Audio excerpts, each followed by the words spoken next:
I never imagined I'd stand outside my own dream home like a trespasser. But here I am, gripping the cold metal gate of Lakeview Estate until my knuckles turn white. The house Ethan and I spent years designing now looms before me like a stranger wearing familiar clothes. White brick walls that once promised warmth now feel clinical, sterile, as if the building itself is rejecting my presence. Sophia Reed's cherry red Porsche sits in the circular driveway, a garish reminder of everything I've lost. My stomach churns as I remember the endless overtime hours at Harrison and Blake, the weekends sacrificed, all to afford this very home. Now Ethan has handed it to his mistress for a single dollar, like some cruel joke at my expense. I expected to see a for sale sign, some indication that this was all temporary. Instead, a gold-plated nameplate near the front porch catches the morning light. Reed Residence. Bile rises in my throat. I force it back down, taking slow breaths as I steel myself for what comes next. 2 weeks earlier, I was reviewing case files in my office when Rachel Myers appeared in my doorway. The junior associate shifted from foot to foot, clutching a manila folder like it might bite her. Something in her expression made my blood run cold. "Miss Carter?" Rachel's voice wavers. "I think you need to see this." She places the folder on my desk with trembling hands. The moment I open it, the words burn into my vision. Grantor. Ethan Carter Vertical Bar Grantee. Sophia Reed Vertical Bar Sale Price, $1. The floor seems to tilt beneath me. I've reviewed thousands of property transfers, but never has legal jargon felt so personal, so visceral. My legal training kicks in even as my world crumbles. I rifle through the supporting documents, finding a hastily filed quitclaim deed. The implications hit me like a physical blow. Ethan has legally severed my ties to our home. I don't remember walking to Ethan's office. One moment I'm at my desk, the next I'm storming through the doors of Carter and Associates, where my soon-to-be ex-husband sits behind his oversized mahogany desk. He's sipping an espresso, flipping through what I'm certain is another real estate portfolio with Sophia's name all over it. "Olivia." He barely looks up, his voice smooth as aged whiskey. "Did you come by to congratulate me?" The property deed makes a satisfying thwack as I slam it onto his desk. "You sold our home, for $1, to her." Ethan smirks, taking another deliberate sip of his coffee. The casual gesture makes my blood boil. "Technically, I owned it. You were too busy with your law firm to deal with tedious details, remember?" My hands tremble, not with fear but with an icy fury that's crystallizing in my chest. "Do you think this is over? You think I won't fight?"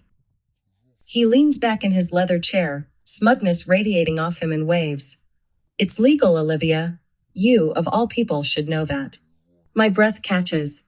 In that moment, I see it clearly. Ethan truly believes he's won. That realization hardens into something dangerous inside me. Something that tastes like resolve. Later that night, I pace my downtown apartment, the space that once felt temporary but now represents all I have left. Grief threatens to overwhelm me, but I force it down, channeling it into something more useful: strategy. Sophia Reed has no idea what she's walked into. And Ethan? He's drastically underestimated my knowledge of real estate law. I pour myself 2 fingers of whiskey, welcoming the burn that matches the fire in my gut. A yellow legal pad sits on my desk, pristine and waiting. I flip to a fresh page and write 2 words in bold strokes: find leverage. If Ethan thinks this is checkmate, he's about to learn I'm not even playing chess. I'm playing a game he doesn't know the rules to yet. The next morning finds me in the records division of the county courthouse, surrounded by stacks of deed restrictions I haven't looked at in years. My eyes burn from lack of sleep. But then I see it, a clause buried deep in the original development contract that makes my heart race. If property is transferred for below market value within X years, reassessment and tax penalties apply. My legal mind kicks into overdrive as I snap a photo of the document. The county assessor's office will soon notify Ethan of a tax bill so massive it would cripple anyone's finances. I lean back in my chair, allowing myself a small smile. Later that night, I pull up Ethan's financial records, tracing transactions that shouldn't exist. He's been moving money for months, leaving a trail he thought was invisible. "If you're trying to hide something, Ethan, you failed," I mutter, filing the documents into my growing case folder. I pick up my phone and type out a message, each word dripping with venomous subtlety. You might want to review the fine print before getting too comfortable in your new home. Ethan's reply is instant. What did you do? I take a slow sip of whiskey, savoring the moment. Let him sweat. Tomorrow, the real game begins. The fluorescent light in my office at Harrison and Blake flickers, casting an unsteady glow over mountains of paperwork. My eyes burn from staring at endless documents, but I force myself to keep reading. Every signature, every notarized page, every clause somewhere in this maze of legalese. Ethan made a mistake. He had to. I take another sip of cold coffee, grimacing at the bitter taste. The clock on my wall shows 11:47 p.m., but time lost meaning hours ago. County records, financial transactions, real estate filings, they blur together until my vision swims. Then I see it. My hand trembles as I lean forward, reading the words again and again. A small, innocuous clause buried in the original deed restrictions, something so easy to overlook if you weren't specifically searching for it. If property is transferred for below market value within 5 years of purchase, reassessment and tax penalties apply. My heart pounds against my ribs. This isn't just a loophole, it's a loaded gun, and I'm about to pull the trigger. The memory hits me like a physical blow. Ethan and I, sitting in our old apartment, wine glasses in hand. His voice warm honey, dripping with false sincerity. You trust me, don't you? He'd asked, sliding the paperwork across our coffee table. I'll handle all this. You focus on your cases, I know you don't like dealing with the tedious details. I remember signing without a second thought, exhausted from another 14-hour day at the firm. Back then, his offer felt like love, like partnership. Now the memory tastes like ash in my mouth. My hands clench into fists. No more trust, no more blind faith. This time, Ethan won't see the ambush coming. The next morning, I sit across from Daniel Lee in his corner office downtown. The forensic accountant's reputation for exposing corporate fraud precedes him exactly what I need right now. Daniel's brow furrows as he scans through the stack of financial documents I've brought him. Bank statements, offshore transactions, construction payments. His expression grows darker with each page he turns. You were right, he says finally, sliding a thick file toward me. Your husband's been diverting funds for months. Almost all the construction payments for the house came from your joint account. I exhale slowly, tasting victory. So legally, I still have a claim to half the house's value? More than that. Daniel taps the file with one finger. If we can prove he intentionally concealed assets before the divorce, the court may rule this as financial fraud. A smile tugs at my lips. Ethan just made his worst mistake. That afternoon, my heels click against marble as I stride into the county court building. The petition for an emergency asset freeze feels heavy in my hands, each page carefully prepared, each allegation meticulously documented. The request outlines Ethan's pattern of fraudulent asset concealment with surgical precision. At the clerk's window, I watch as she stamps each document. The sound echoes like a battle drum, heralding the start of a war Ethan doesn't even know he's fighting. With this injunction filed, he can't make any further property transactions without court oversight. His financial empire is about to crumble. Across town at Carter and Associates, Ethan's world starts to implode. Through Rachel's network of legal assistants, I hear how it happens. The court notice arrives during his morning meeting with potential investors. His face drains of color as he reads. The papers tremble in his hands. Is everything okay, Mr. Carter? One of his associates asks. Ethan forces a smile, but his fingers crumple the document's edges.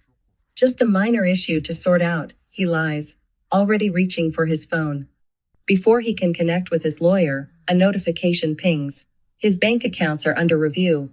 I watch it all unfold from my office, sipping fresh coffee as my phone lights up. Ethan's name flashes on the screen once, twice, 7 times. Each call goes straight to voicemail. The texts start flowing. Olivia, what the hell did you do? We can fix this. You don't understand what you've started. Answer your damn phone. I set my phone aside, letting myself savor his desperation. Oh, but I do understand. The real game has just begun, and Ethan's finally realizing he's losing. The best part? He still doesn't know what's coming next. I open my laptop and pull up the county tax assessment portal. The reassessment notice is already processing within days. Ethan will receive a tax bill so massive it'll make his head spin. My fingers hover over the keyboard before typing a quick email to Daniel. Let's move forward. Ethan needs to learn what happens when he plays dirty with the wrong woman. As I shut my laptop, satisfaction settles in my chest like aged whiskey. Ethan's world is crumbling. And I'm just getting started.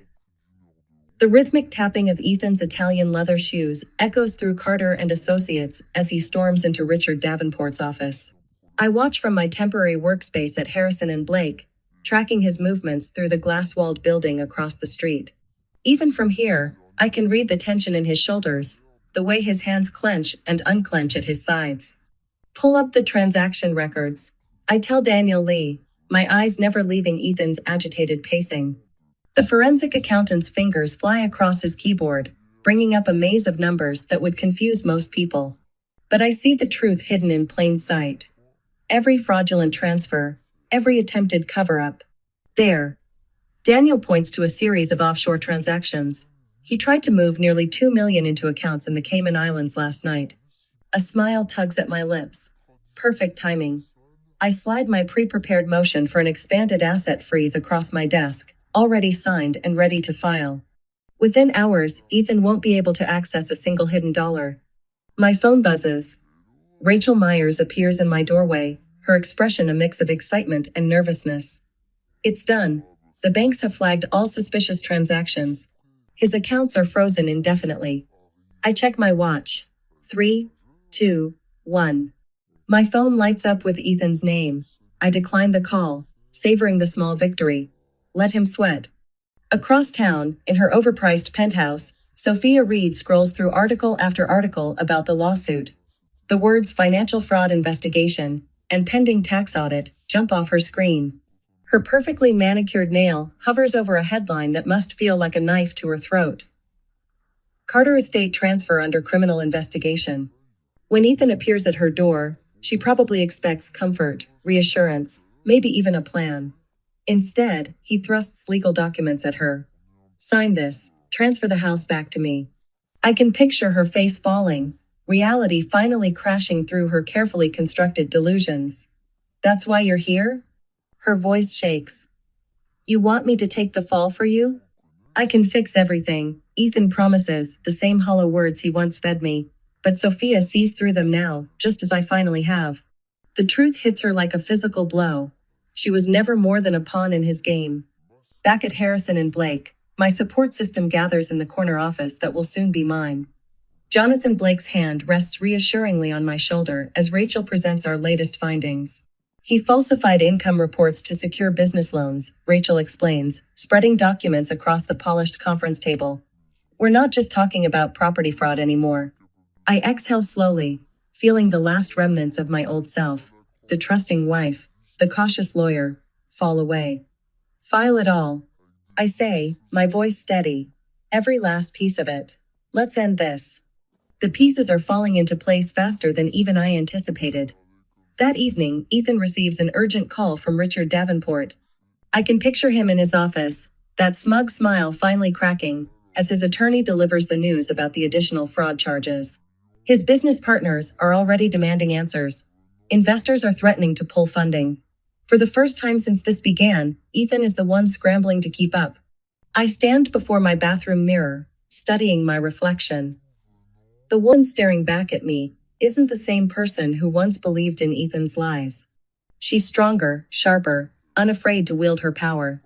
My phone feels heavy in my hand as I dial the number of a journalist I know at the Financial Times. I have a story for you, I say, my voice unwavering. Documents to prove everything. Ethan took everything from me. My home, my trust, years of my life. Now I'll take everything from him. Piece by carefully calculated piece.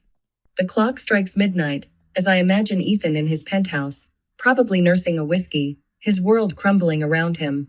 His phone buzzes with an email notification. Urgent. Media inquiry regarding alleged financial fraud. I lean back in my chair, watching as the first headline breaks. Business mogul Ethan Carter, accused of fraud. Legal battle unfolds. His face spreads across every financial news website.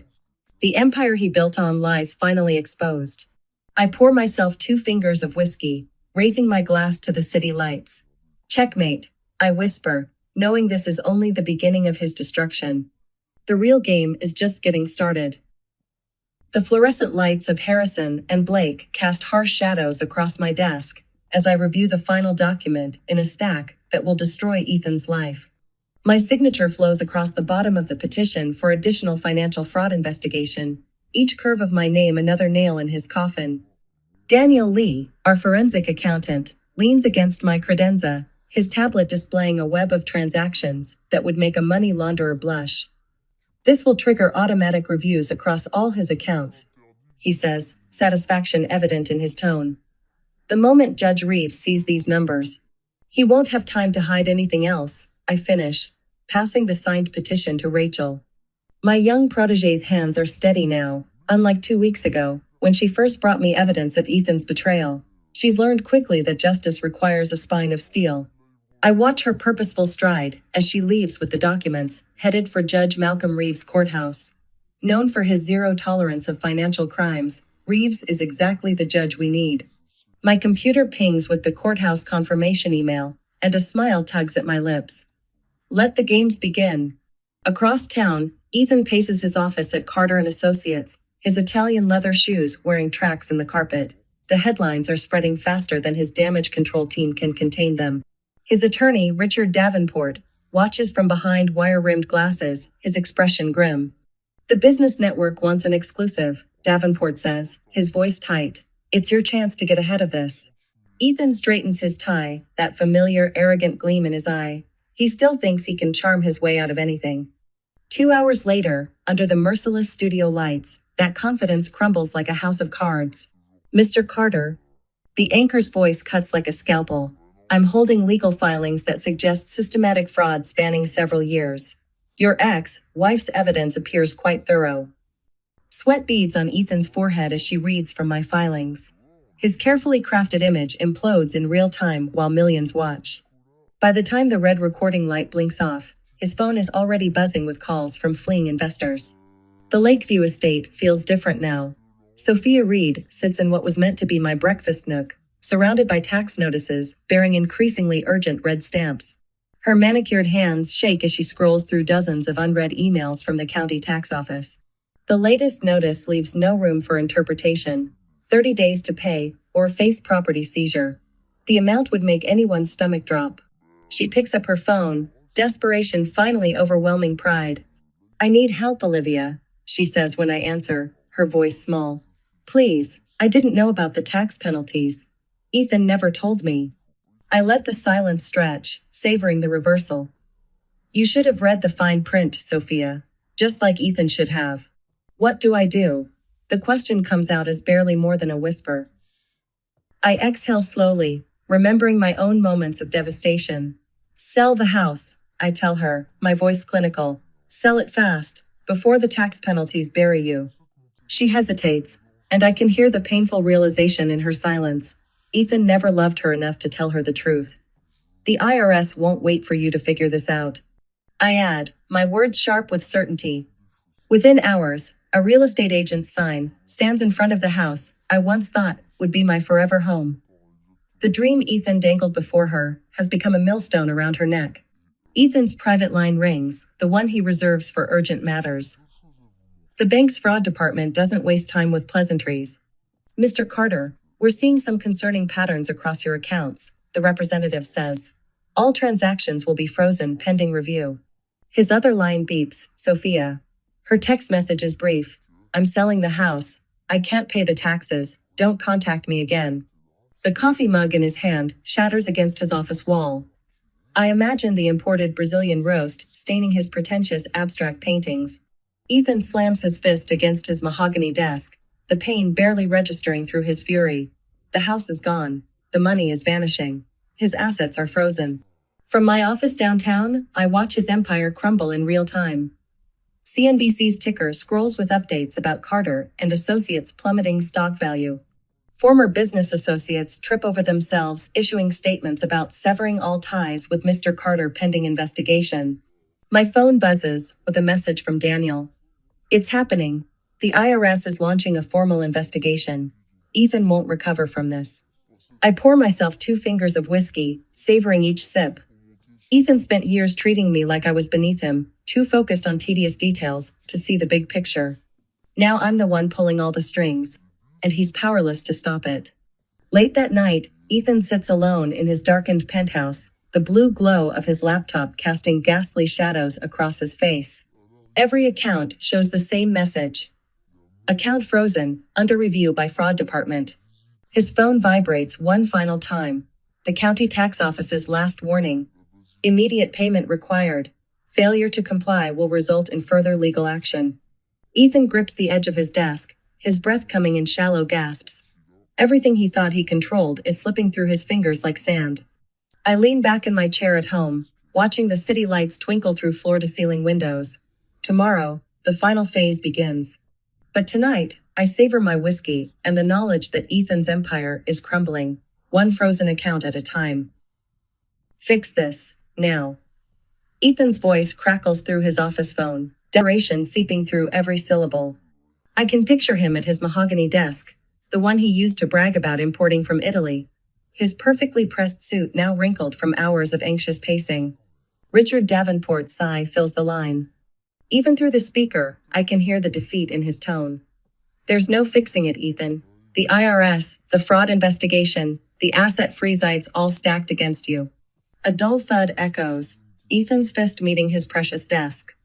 I lean back in my chair, savoring the sound of his composure cracking. Through the glass walls of my office, I watch Rachel organize the final pieces of evidence we'll present today. Her hands move with practiced precision, each document another nail in Ethan's coffin. Hours later, I stand in courtroom 3B, the familiar scent of polished wood and anxiety thick in the air.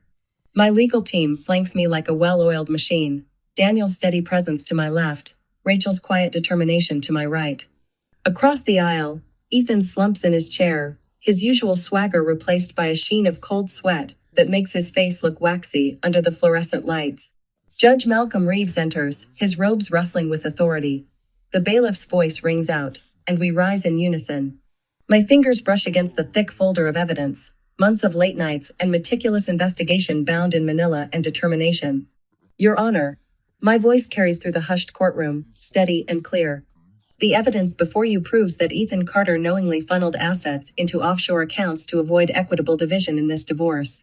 Furthermore, he used joint marital funds to build Lakeview Estate, despite later transferring ownership under fraudulent terms. A murmur ripples through the gallery.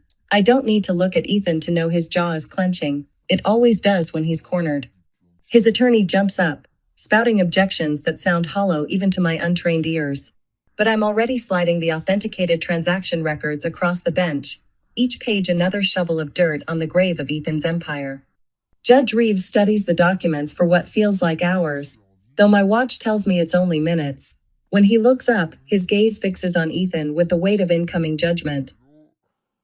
Mr. Carter. The judge's voice cuts through the tension. Based on the submitted evidence, this court has no choice but to rule in favor of full financial transparency. You will provide an audited account of all transactions within the last 5 years. Ethan's hands curl into fists under the defense table. Even from here, I can see his knuckles whitening, the same way they used to when a deal wasn't going his way. But this isn't a deal he can salvage with his usual charm and half-truths. That evening, my phone chimes with an email from the forensic investigator. The attachment opens to reveal page after page of hidden accounts, each one a testament to Ethan's arrogance. He really thought I wouldn't find them. The dummy corporations, the shell companies, the labyrinth of transfers designed to hide our marital assets. I signed the settlement agreement with a steady hand, watching the ink dry on the page that grants me half of all remaining liquid assets and business investments. The pen feels heavy with justice. By morning, my phone is buzzing with news alerts. Business mogul Ethan Carter exposed for fraud, screams the headline from the Financial Times. I sip my coffee, watching as Ethan's carefully constructed house of cards collapses in real time. His stock prices plummet. Business partners vanish. The journalist he tried to manipulate has published a scathing expose instead, using the very interview he gave them as ammunition. Meanwhile, across town, Sophia Reed signs away the last piece of Ethan's delusion.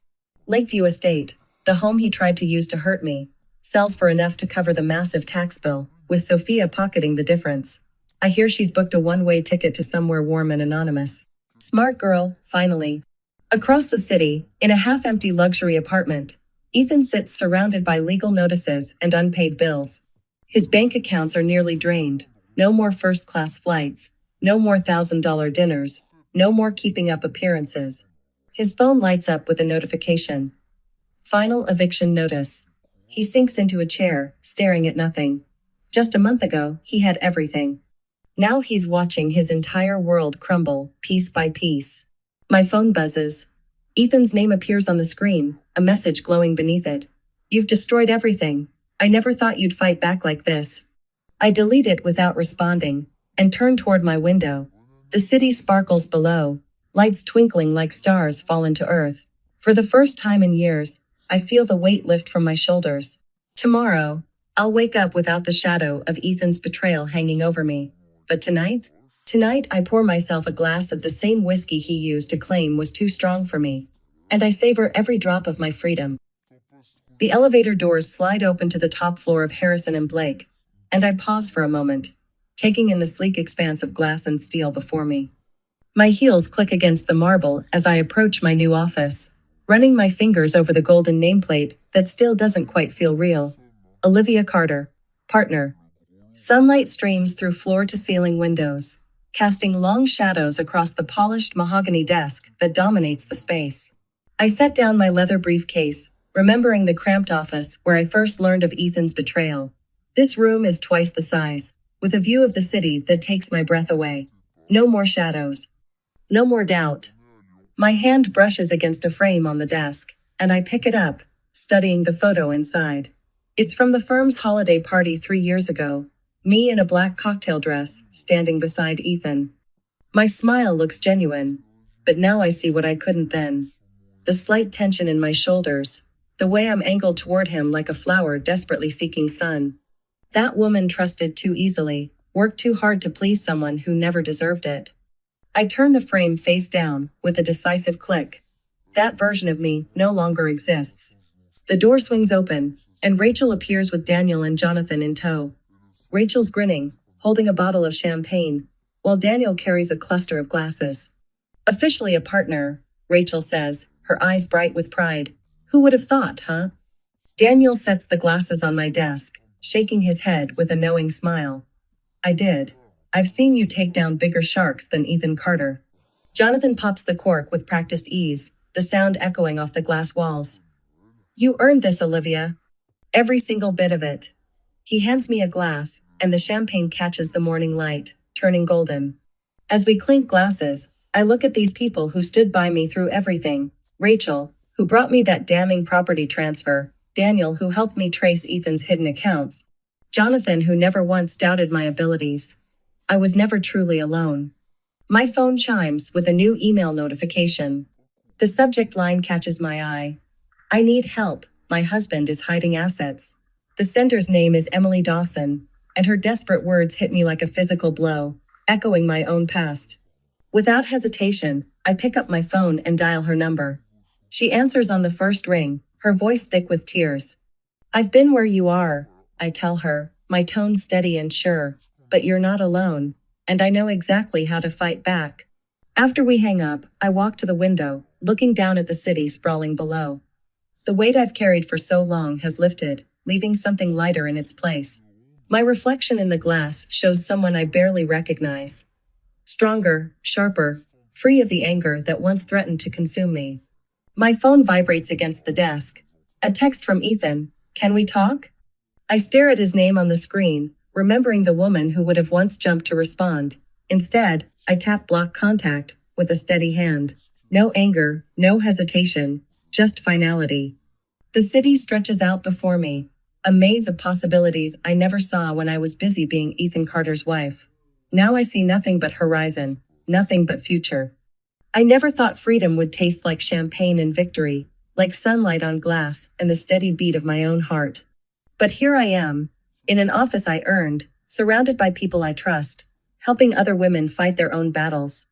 I am no longer the woman who stood outside her dream home like a trespasser. I am the architect of my own future. and I've only just begun to build.